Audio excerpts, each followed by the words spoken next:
So yun, magpapalit tayo ng water pump dahil sobrang alog na, nasira na ang bearing. Dito pa nga pala to sa General Trias, Cavite, sa Gateway Business Park. So yun na nga, baklasin na natin para matapos na agad tayo sa ating trabaho.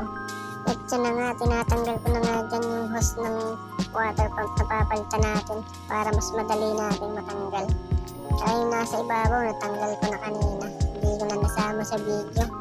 Habang nagdadrain niya, tanggalin na natin yung bolt and nut na itong water pump na to.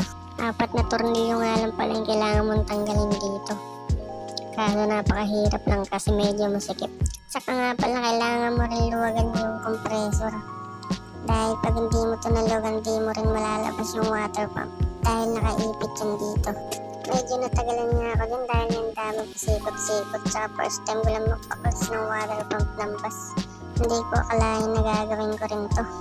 Akala ko hanggang 4 wheels lang kaya kong gawin. Kasi palabas na. Halos magkaparehas lang din naman sila. Nga lang pinagkaiba. Masyado malalaki ang pyesa ng ganito. Kaya kailangan mo rin ng mga isang pang heavy duty.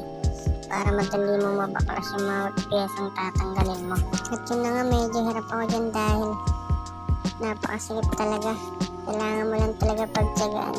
Kasi hindi naman lahat minamadali yung ganyan. Dahil buhay ng tao ang nakasalalay dyan. Saka hindi basta-basta ang buhay ng mekaniko. Napakahirap. Pero napakaganda naman sa pakiramdam pag natapos mo yung ginagawa mo. At yun na, sa tinagal-tagal ng panahon ng pagbabaklas, natanggal na nga namin. Yun na nga, habang hinihintay yung pyesa, mag-video muna tayo dito. Tingnan mo naman yung paligid dito. Napakaganda. At saka teka nga pala, may checkpoint nga pala dito. Puro motor lang pinapara. Ano ba naman yan? Yung mga 4 wheels, dire-diretso lang. Pero pag motor, auto para.